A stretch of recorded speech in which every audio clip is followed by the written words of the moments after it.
The air was thick with the earthy scent of moss and wet leaves, a sort of humid, dense aroma that fills the lungs and clings to the skin. The jungle was alive, buzzing with the constant hum of unseen creatures, the rustling of branches swaying in the wind, the distant roar of a river hidden deep within the dense foliage.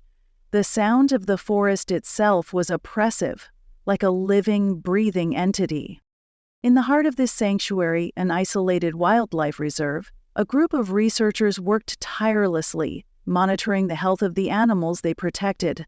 The forest was vast, thousands of acres that stretched into an expanse of wilderness, untamed and mostly untouched by the outside world. It was a place where creatures roamed freely, where nature was allowed to be nature. At the center of this reserve, a solitary figure of immense size and grace stood. Elephants were rare in this part of the world, and only one had been brought to the sanctuary years ago, Mala. She had been rescued from a circus in a neighboring country when her health began to deteriorate.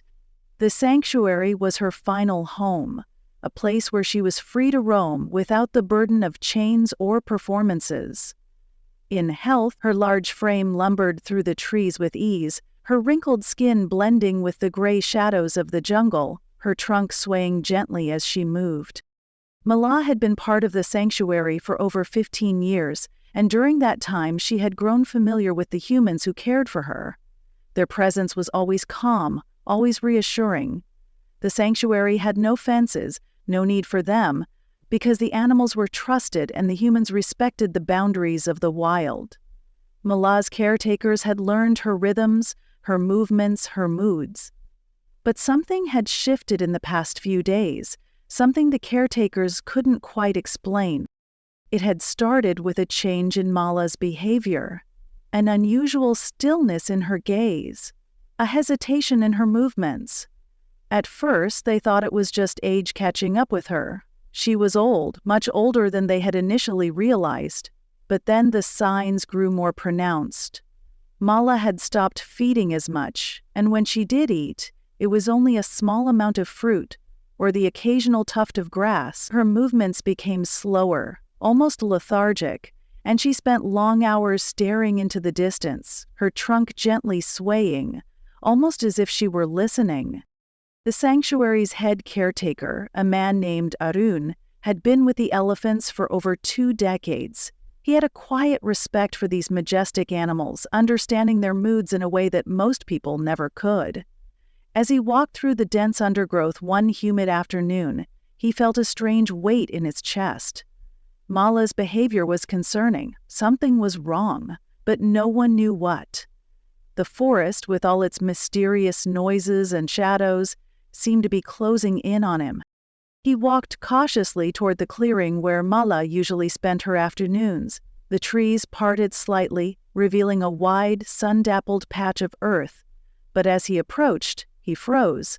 There, standing at the edge of the clearing, was Mala. Still, silent, her enormous form overshadowing the landscape. She was looking at something in the distance, her deep brown eyes fixed, unblinking, unwavering. There was a tension in her posture that Arun had never seen before. He stood still for several moments, watching her, unsure of what to do. He had worked with animals all his life, but this felt different.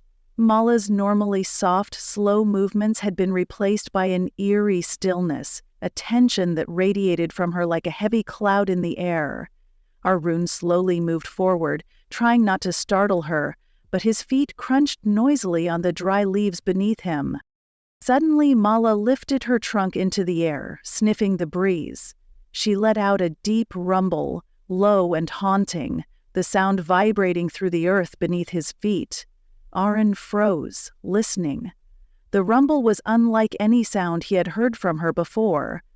It wasn't a call or a greeting. It was something more primal, something ancient, almost mournful. Mala began to move, but not in the usual leisurely manner. Her steps were deliberate, calculated, as though she was heading somewhere with purpose. Arun hesitated, torn between curiosity and caution. He had never seen Mala act like this. He followed her at a distance, through the thickening trees deeper into the jungle. The light was starting to fade, the shadows of the forest growing long and dark. As they moved deeper into the heart of the reserve, the forest seemed to change. The sounds of the jungle softened.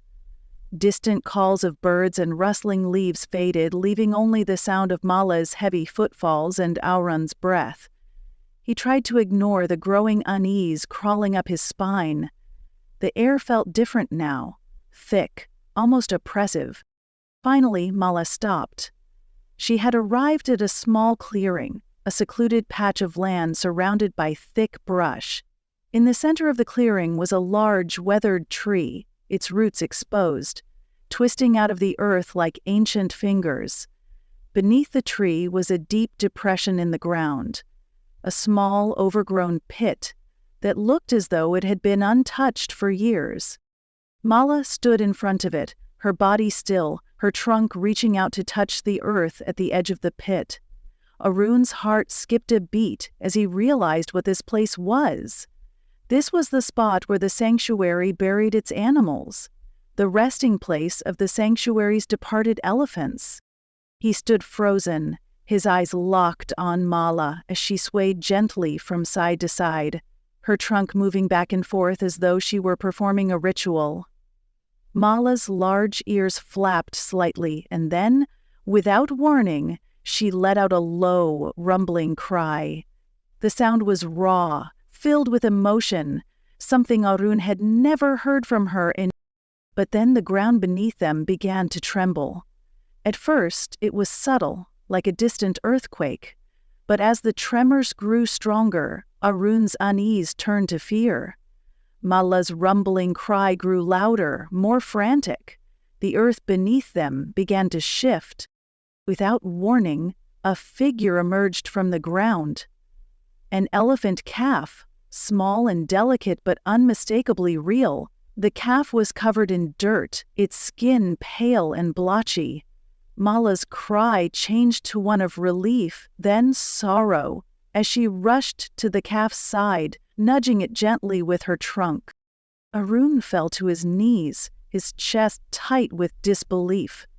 The calf, the one he had thought lost years ago, had somehow been buried here beneath the soil, hidden away in the depths of the forest. The truth hit him like a weight. Mala had been mourning, not just the death of her kin, but something more. The calf wasn't dead. It had been placed there, hidden, its death faked to protect it from the world. Mala's behavior over the last few days made sense now. She had been trying to protect something that Arun could never have understood until this very moment. As the sun dipped below the horizon, casting long shadows across the clearing, Mala stood over the calf, her body still, watching over it as the world around her seemed to pause in reverence. The tension in the air lifted, replaced by a deep, haunting calm. And in that moment, Arun realized that some mysteries were meant to be left untouched. Some truths, like the bond between animal and kin, were too sacred to uncover. And so he stayed silent, kneeling in the clearing, as the elephant's goodbye echoed through the depths of the jungle long after the sun had set. The night grew still as Arun stayed frozen in his position, his mind struggling to process what had just unfolded. Mala stood resolutely by the calf, her body gently rocking back and forth in a slow rhythm that seemed as ancient as the jungle itself. The forest was quiet now, the usual chorus of night creatures absent, as if the very trees were holding their breath. The air felt thicker, heavier, as though the secrets of the land were pressing in from every side. Arun couldn't tear his eyes away from Mala and the calf. He had witnessed the finality of death so many times during his years working at the sanctuary, but this was different. There was something deeper at play, something that connected these two beings in a way that transcended the physical world. He hesitated, his thoughts torn. He had to leave. The others would be looking for him. The team would be worried. But as he started to rise, a sudden chill ran through his spine. the quiet had deepened, intensified, until it was almost suffocating. In the stillness, a distant, barely audible sound reached his ears, the rustling of leaves.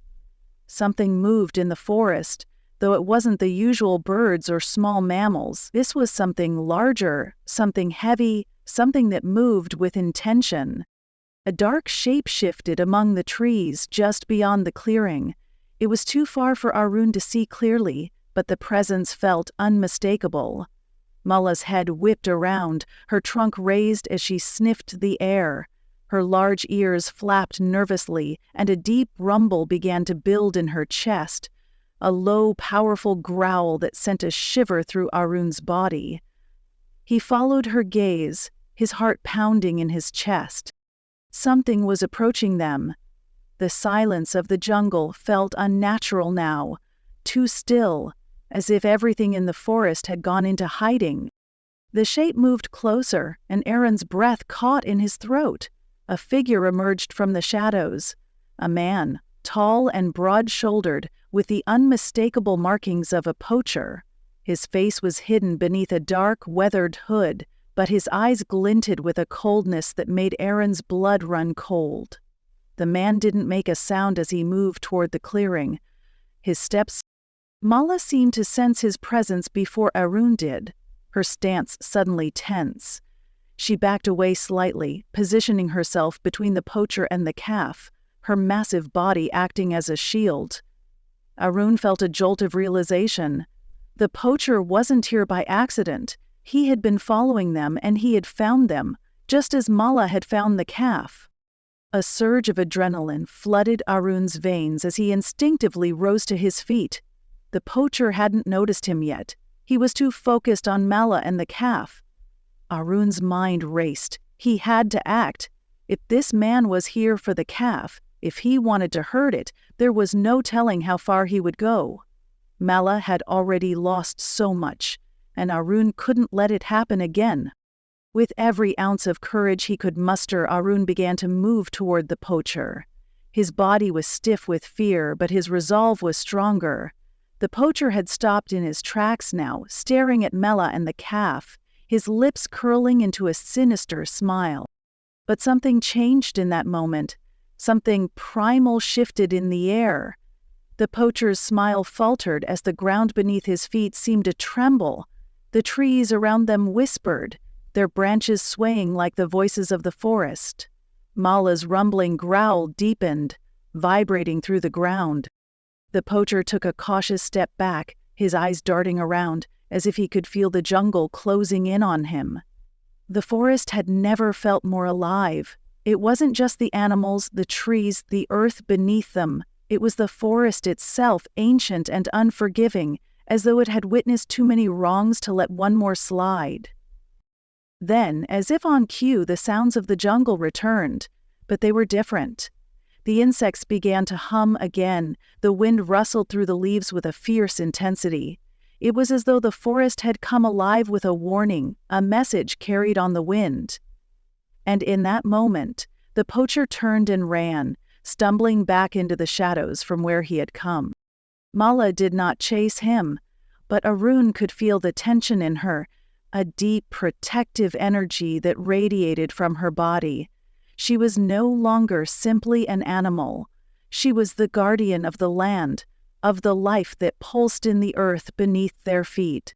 As the poacher disappeared into the night, Arun stood in stunned silence, his heart still racing. He dared not move, not yet sure if the danger had truly passed. Mala's deep, rumbling sigh echoed through the clearing, and Arun slowly moved closer to her, careful not to startle her. He knelt by her side, his hand resting on the rough bark of the tree, watching her closely. Mala's eyes, once filled with sorrow and grief, now seemed calm, as if a great weight had been lifted. She looked at Arun for a moment, her gaze steady and knowing, before she returned to the calf. The poacher's presence, though unsettling, had shifted something within the sanctuary, something Arun could not yet fully comprehend. The forest had protected them, just as it had protected so many creatures before. And as the night drew on, Arun stayed by Mala's side, watching the calf and the majestic elephant that had guarded it. The bond between them was something ancient, something that could not be broken. Mala's goodbye had come in many forms. First, in the act of grieving her calf's apparent death, then in the quiet protection of the creature she loved, and finally in the powerful display of the forest's spirit that had chased away the darkness. The elephant's goodbye wasn't just a farewell, it was a promise that the wild, in all its untamed beauty, would fight to protect its own. And as Arun sat there in the clearing, watching the elephant and the calf together under the stars, he understood. He understood that this sanctuary was not just a place of refuge. It was a living entity, a force of nature that would protect its inhabitants no matter the cost. And with that thought, he knew that his work here was far from over. He had witnessed something extraordinary, something he would carry with him always. A story of survival, of protection, and of an unbreakable bond between the wild and those who understand it. In the heart of the jungle, Mala stood vigil, her trunk resting gently on the calf's side, as if to say, "You are safe now." And the jungle around them whispered its approval as the night continued on, alive, ever-changing, and forever watchful. The hours passed quietly, and Arun remained kneeling beside Mala, barely moving. The eerie stillness of the jungle seemed to encase them, cocooned in a hushed, almost sacred atmosphere. He didn't know how long he'd been there, but the weight of the moment felt as though time had stretched itself thin, pulling him into the heart of the wild. It wasn't until the first light of dawn began to filter through the dense canopy that Mala stirred. Her massive form shifted slightly, and Arun's breath caught as he saw her attention focus once more on the calf. The young elephant, now less tense than before, was stirring, its small body rising weakly, attempting to stand.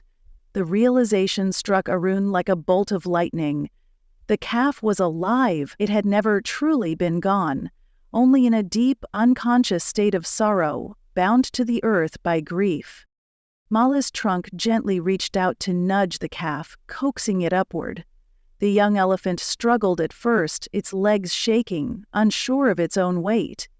But with Mala's gentle encouragement, the calf found its balance, its wide, vulnerable eyes glancing up at the towering form of its mother. Arun sat motionless, overcome with awe. The scene before him was one of profound tenderness, as if the bond between the two elephants had not been severed by the sorrow of the past days, but rather had been reforged in this moment of miraculous return. The forest, still and watchful, seemed to hum with the life around them, the trees surrounding the clearing as silent witnesses to this extraordinary resurrection. But even in the serenity of the moment, Arun couldn't shake the memory of the poacher's presence. He stood up slowly, feeling the pull of something deeper within the sanctuary. His hand pressed against the rough bark of the tree for support, his mind swimming with the implications of the night's events. Mala, now fully in tune with the calf, nudged it toward the small stream that wound through the clearing, urging it to drink from the water. Arun knew that elephants, in their deep intelligence, were not only physical beings of strength but spiritual ones, too.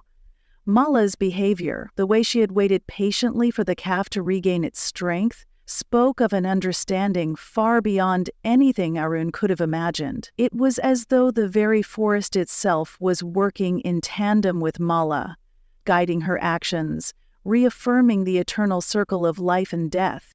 But there was still the poacher, the lingering shadow of his presence.